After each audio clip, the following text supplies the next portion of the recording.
everyone would be aware of what is CBR, right? And you might have some knowledge, okay? So how it is done for stabilizing mixes and how it is done for stroke, how do we take the actual readings, how do we interpret it? So we'll just explain, okay? So normally we prepare this sample using a heavy compaction, okay? So I hope you know the difference between light compaction and heavy compaction. Heavy compaction, you'll be using a 4.6 kg slammer and we'll be compacting in 5 layers, okay? So we will be placing annular rings. This is a surcharge weight what we place on the sample, okay? So the reason why we place this is normally CBR we do it to determine the thickness of flexible pavements, isn't it? Okay.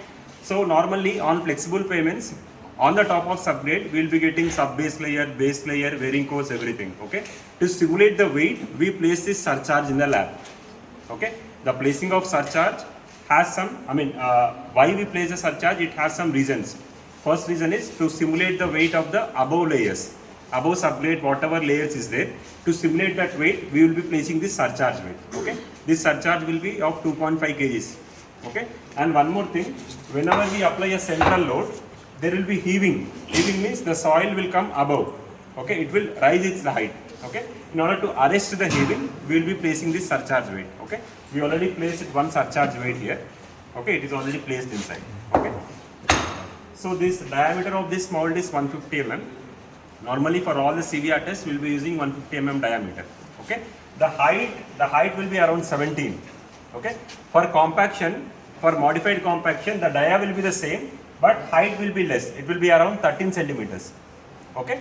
Here the height will be around 17 centimeters for CBR test. For compaction test, the height will be less. Okay. Yeah. So this is the proving ring which will give you the load. The proving ring will give you the load that is taken by the soil sample. Okay.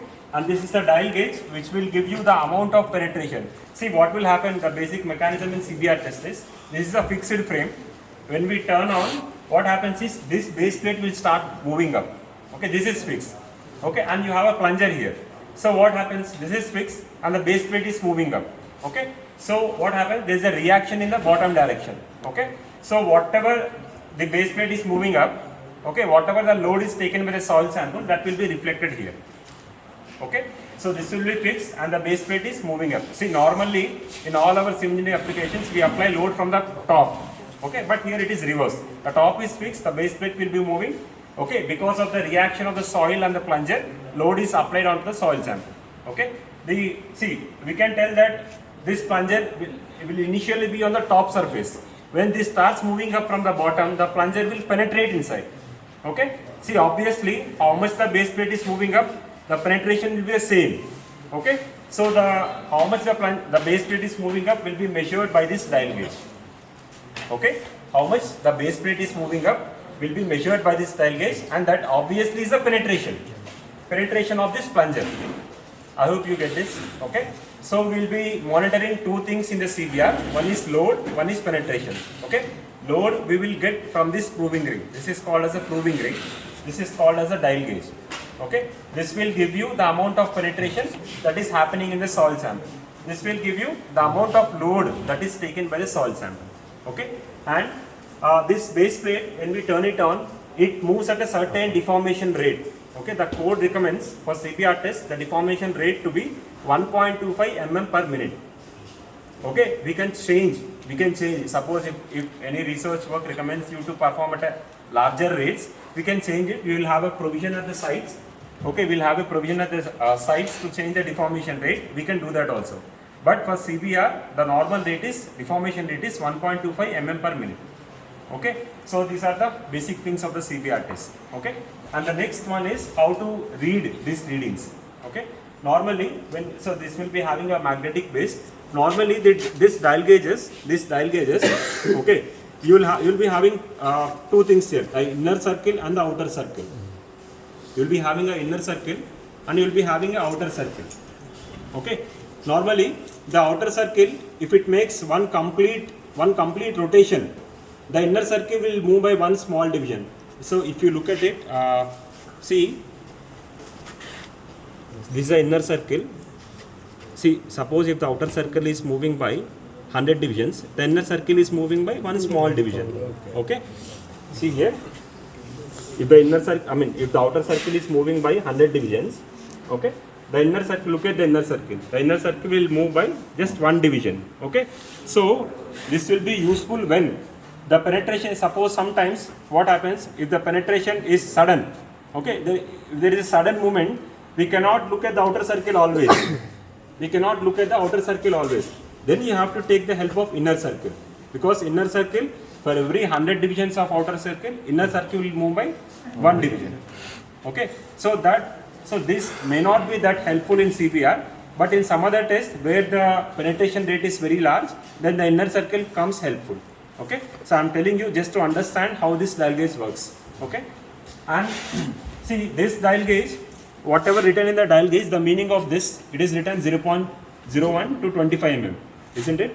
The inside it is written 0.05 to 25 mm. Okay, this is the minimum and maximum range this dial gauge can measure. Every dial gauge will have a graduations written inside. You should look inside of the dial gauge to know what is it. Okay, 0.01 is the least count of this dial gauge, and 25 is the maximum it can measure. Okay, so this is called as a stem. The maximum it can measure is 25 mm. Okay, in the same way we have one more dial gauge fitted here. Okay, so this is also a dial gauge, but this dial gauge is fitted to a proving ring, and that is the reason it shows load. Okay, this is also a dial gauge, but this dial gauge is fitted to a proving ring. This is called as a proving ring. Okay, and that is the reason it shows load. Normally dial gauges are meant to measure deformations, either it is expansion or contraction. But once the dial gauge is fitted to a proving ring, it shows the load. Okay, so right. So I hope this is clear now. So this will. Another point here. Let us understand why does it reach the. Say you can identify the reaction frame. You can identify the reaction frame. The top is fixed. The top is fixed, and the bottom ram is only moving up. Now the proving ring. You can see the proving ring. While the specimen is moving up, say you have resistance from the bottom. So what happens with the proving ring? The proving ring gets compressed. Okay, the proving ring gets compressed, and you can see the stem of the dial gauge. Here. See, there is a stem. Here. This will move up. Okay. So it will actually compress the stem. It will compress the stem, and thereby the dial gauge starts rotating. Okay. So what I said, the reaction frame will be fixed. It is the base plate that will start moving. The base plate is attached to this plunger. This plunger is attached to the, proving ring. Okay. So when this proving ring moves, here we have the stem of this dial gauge. Whatever I told this. Okay. This will be resting on the top. Whenever it starts moving, it shows reading. Okay. So from this reading, we can understand how much the load taken by the soil sample. Okay. Right.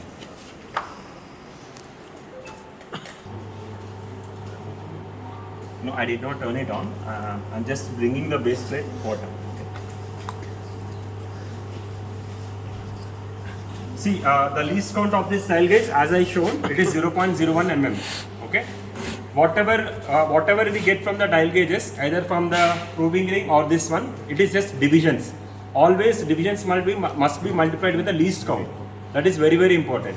Okay. See, we normally see students get confused with the readings. Okay, whatever you are getting from these things is the divisions, that when you multiply with the least count, then you will get either load or penetration. Okay, see, the outer ring here, it consists of 100 divisions. Okay, so when the pointer moves 100 divisions, it means that 100 into 0.01 will give you 1 mm penetration. Is that clear? Whatever 100 is not 100 mm penetration, it is just divisions. Divisions multiplied with the least count will give you the amount of penetration. Okay. Here the constant, that is the least count, is 0.01. For this, the least count is 5.71. Okay. That you will get from the calibration chart. See, every year we will be calibrating this one. So the vendor, the supplier of this, service provider will give us the calibration chart. So from that chart, we decided the calibration factor as 5.71. So what does that mean is, as you can see, as you can see here, you have 1, 2, 3, 4 up to 19. Okay, so while the test is progressing, everyone can have a look at this. Okay, so from 0 to 1, you have 5 small divisions. Okay, here 1 means 5, 2 means 10, 3 means 15. Is that clear? Okay, in this dial gauge, 10 means 10, 20 means 20. Because the readings here are 0, 10, 20, 30, 40. 90, 100. Okay, but here 1 means 5, 2 means 10.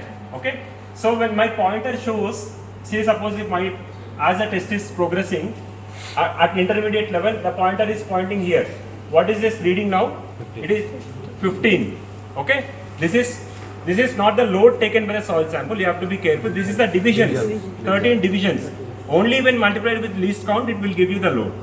So 13 multiplied by 5.71 will give you the amount of load taken by the soil sample.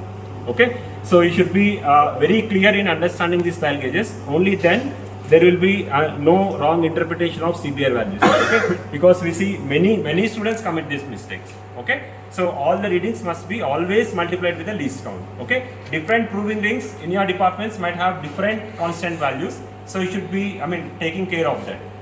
Okay.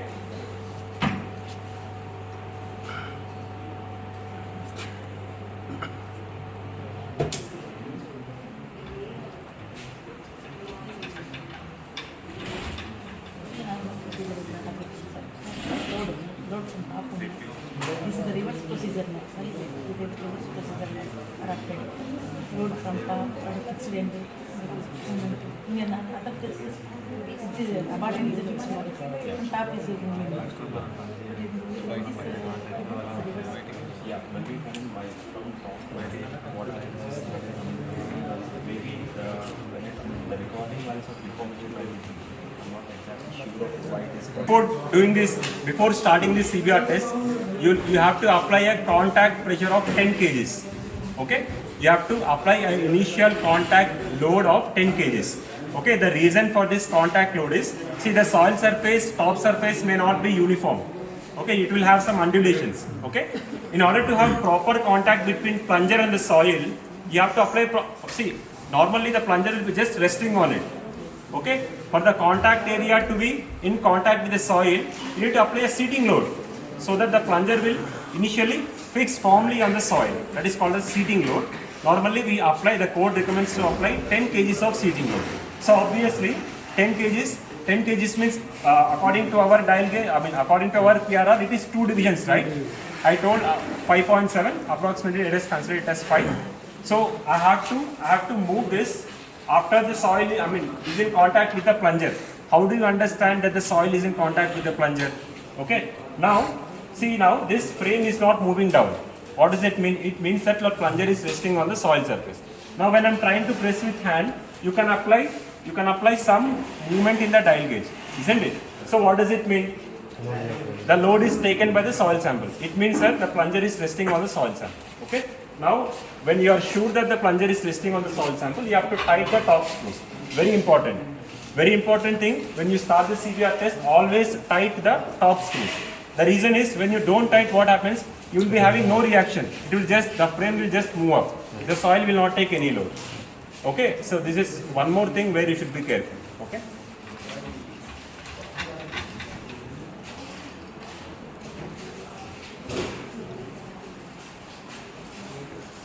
I'm setting it to 0. Okay. Actually, that is not vertical here.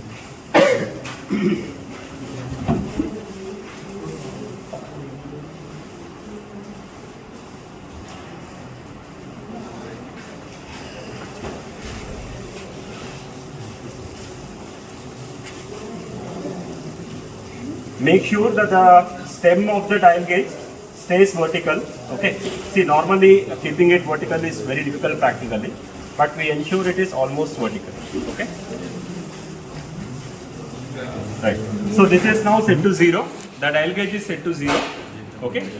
And the proving ring is set to 0. Okay. Now what we should do? What we should do is, once I turn this on, the base plate will start moving up. There will be certain load taken by the soil sample, and there, this shows a penetration. For every 50 divisions of penetration, you should be looking at the load value. Okay, so your tabular column will be dial gauge reading and proving reading. So for 0, it will start with 0. So for 50, whatever load taken by the soil sample, you should write. Okay. Once I will start it, then you will understand how the test progresses. Okay. Sir, initial reading 0, 0. Initial reading is 0, 0. 10 kg we have to apply first. Which one? Seating. 10 kgs I have applied. Okay, I will show you again how to apply. No, see just reaction frame, just press it on the soil sample so that it moves by 2 divisions. Okay. Now I am just turning it on, so you can see the movement here. Yes, sir. You can see the movement. Okay. So this is 2 divisions has moved now. Okay. Screw just tight it once. 10 kgs will be applied. Okay. Now I am again making it to 0 after applying the seating load. Okay. Now it is ready for the test. Okay. Now I am turning it on. I hope you understand the basics, right? So once the turning is on, the base plate will start moving up. Since the frame is fixed, okay, the reaction will be applied on this stem, and this will start moving. This dial gauge reading will show you the load. Okay. Set to 0. This is set to 0. Okay. Yeah. See now. This is moving continuously, right? Okay. Once it comes to 50, you should immediately look at this reading. Once it, say, normally one experienced person is sufficient. Normally 2 people will do. Okay. And while looking also, you have to look from the center. I should not look from the side to avoid parallax error. Okay. Now I am looking from the center. My reading is almost cross 7. Okay. After 2 means 5, right? 2 means 10. After 10, 2 divisions has crossed. That means it is 12. Okay. So for 50 divisions of reading, take down the PRR reading as 12. Okay. Now it is coming to 100 again. Okay. You have to tell me this reading. Anyone can tell me this reading. Now it is coming to 100. Now it is 25, approximately 25, 26. Okay. So for 100 DGR, take the PRR reading as 25. Okay.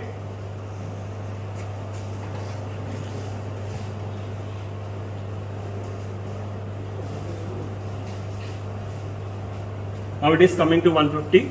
This 150 is DGR, dial gauge reading. Always you should multiply with least count. Okay. Yeah, around 40. Okay, 40.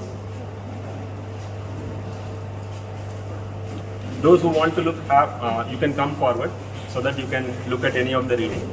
Those who are at the back, you can come forward and look the reading so that everyone will understand how to read the dial gauges. Okay.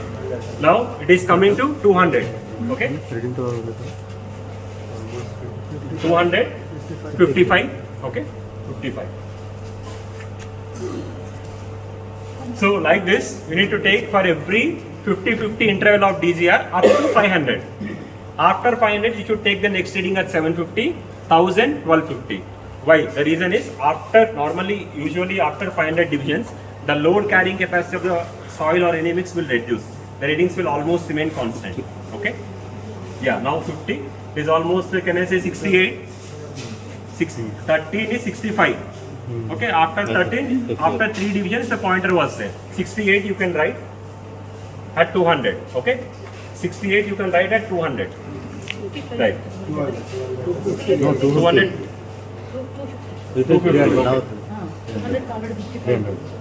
300. This is 300, right? Yes, sir. So for 300 it is 16. 16 means 80. Okay.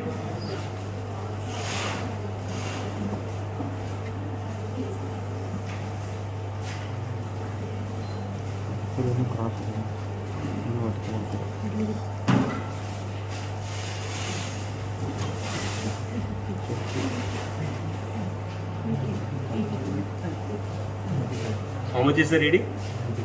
8. 19 into 5. 18, kada? 18 5 is 90. Okay.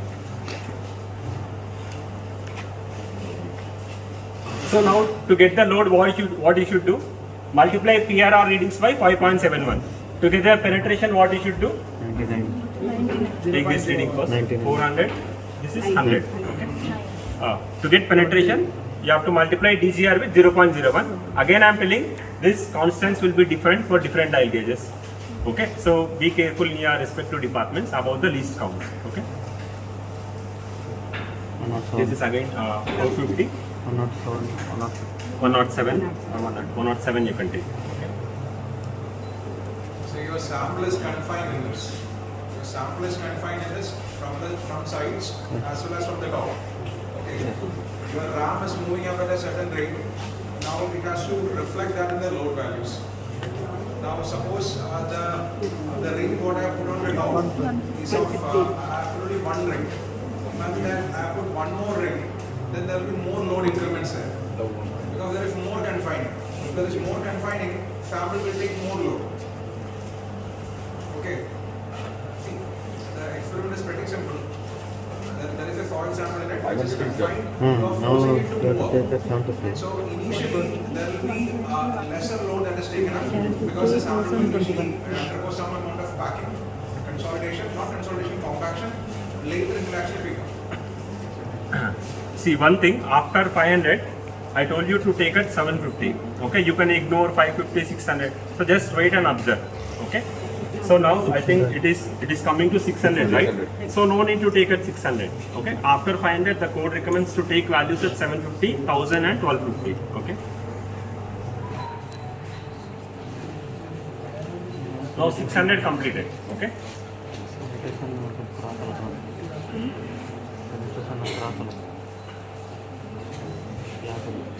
So now this is 130 around. You can take this value as 134. Okay. So just take note of it. You need not record in your books. Okay. You can see the movement has slowed down. That is what I was telling. After 500 divisions, usually the load carry capacity starts decreasing. You can see a lesser movement in the PRR. Okay. 700. 700, no need. Okay. Just reading is around 140. Okay.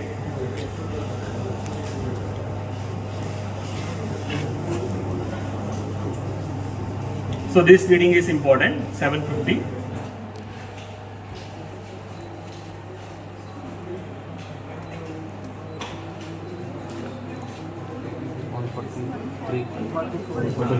Record this value 144. For 750 it is 144. So next wait for 2.5 rounds. Okay.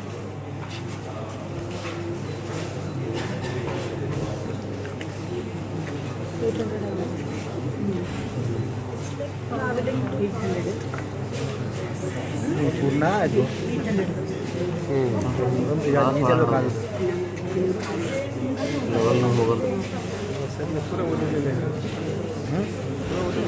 हाँ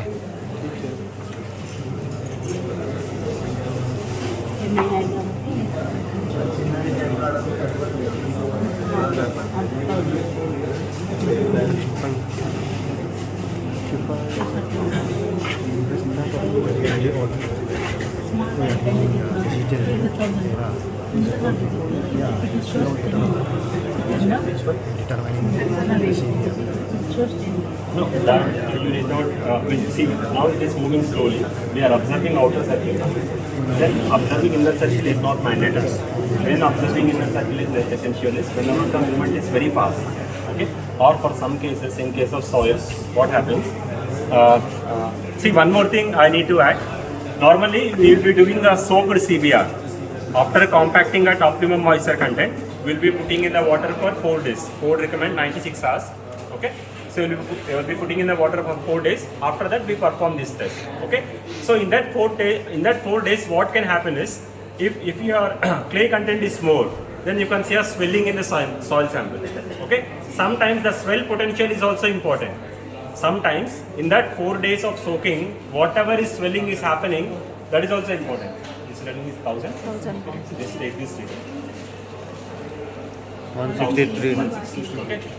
We have taken 1000 readings. Now I am stopping it. You can take it 1250 also, but that is not that important. Okay.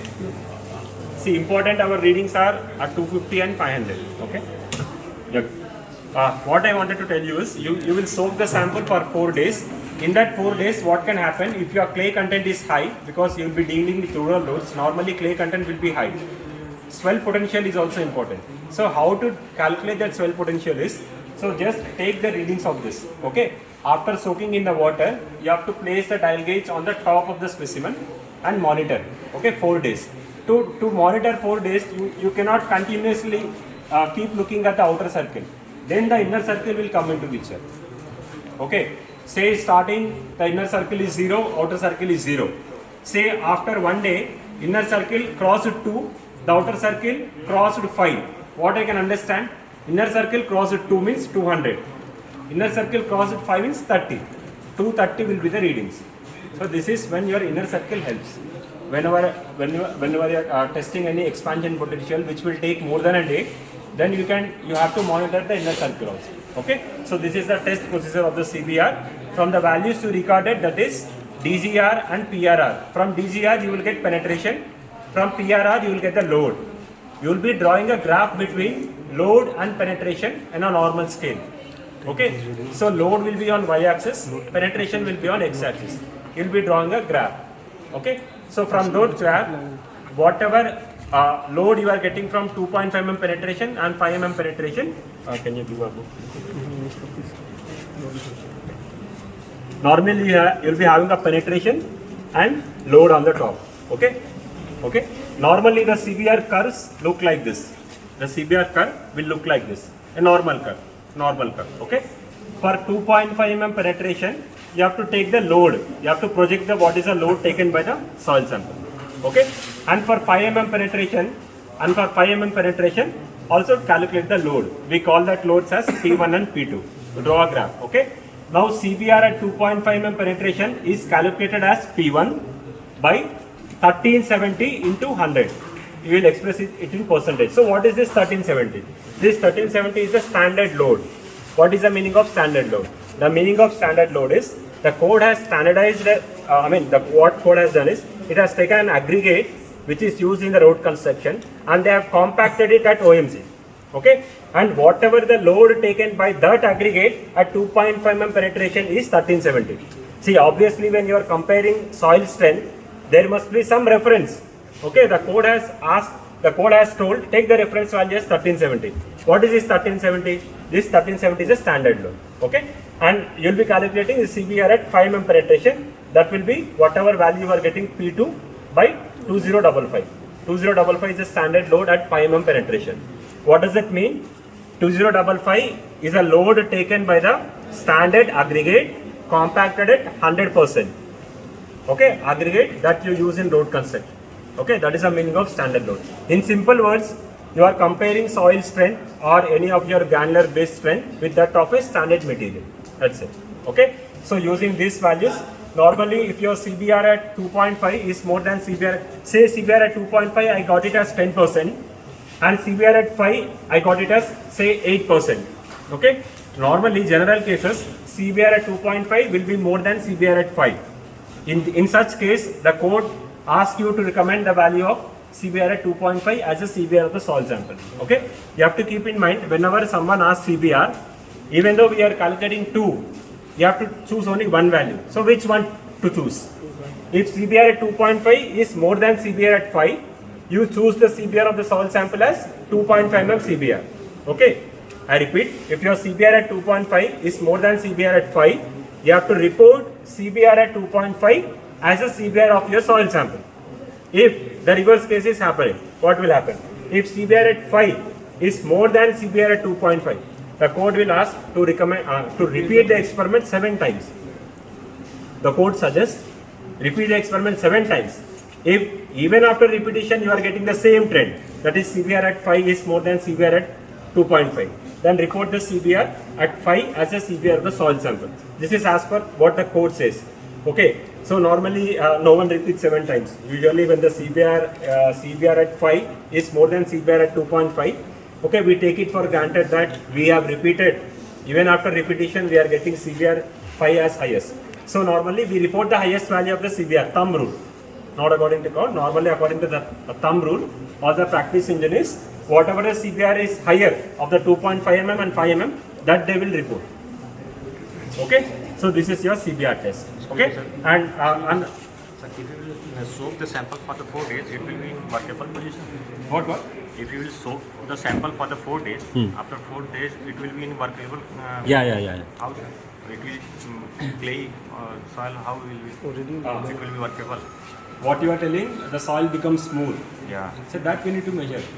The soil will be capable of taking some load. See, what he is asking is a valid question. What he is asking is when we soak for 4 days, the soil becomes very soft. Yes, sir.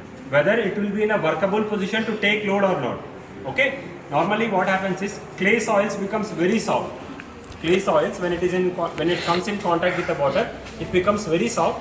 the load carrying capacity will be very less, say 1%, 2% like that. For such soils, we need stabilization. Okay, if you add cement, that will be doing in a later part. Okay, if you add cement or lime, the strength will improve. Okay, normally to determine how much workable is it, how much strength the soil is taking even after soaking. Because soaking will give you the worst condition that can happen in the field. That is flooding. Okay, so I end this experiment. I think now you will have tea break. Later we will be continuing with the other part.